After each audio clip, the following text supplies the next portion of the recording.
Γεια σας φίλοι μου, είμαι ο Σάκης και στο σημερινό βίντεο θα ήθελα να δούμε κάποια αυτονόητα πράγματα που πολλές φορές παραλείπονται, δεν λέγονται και ο καθένας τα ανακαλύπτει μόνος του. Να ξεκινήσω λοιπόν για το πώς κρατάω την πένα μου στο δεξί το χέρι.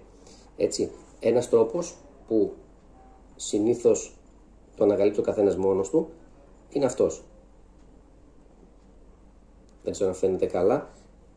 Ουσιαστικά κρατάω την πένα μου, βάζω το δάχτυλό μου και προκύπτει αυτό το πιάσιμο.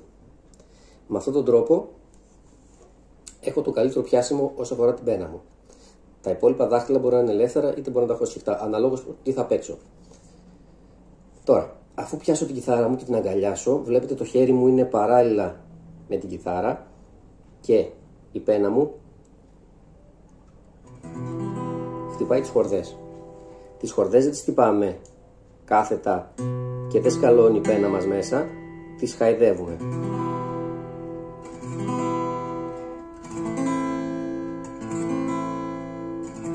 Δεν σφίγγω δυνατά την πένα μου, χαϊδεύω.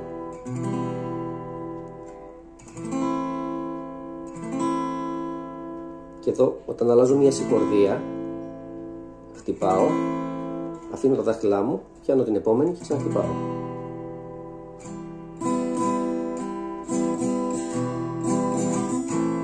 Το χέρι μου είναι χαλαρό, βλέπετε, και δίνω το ρυθμό που θέλω.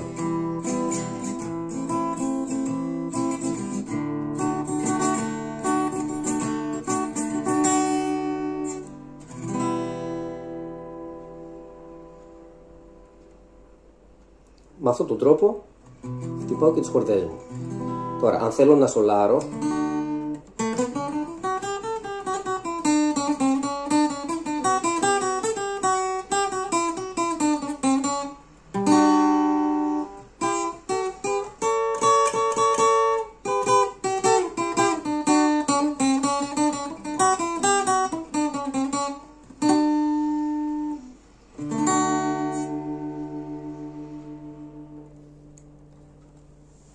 αυτός είναι ένας τρόπος που πιάνουμε την πένα μας, που μας βολεύει και μας βοηθάει να παίξουμε όσο το δυνατόν καλύτερα. Το μυστικό είναι να μην κρατάμε σφιχτά τα δάχτυλά μας στην πένα, να τα κρατάμε τόσο όσο χρειάζεται, έτσι ώστε να χτυπήσουμε τις χορδές μας μαλακά και με μία κλίση, βλέπετε, 30 μοίρες θα έλεγα εγώ, έτσι ώστε να μην σκάλουν τις χορδές μας και να βγαίνει ο ήχος καθαρά και όμορφος.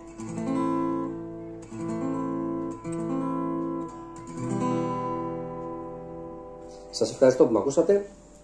Καλή συνέχεια.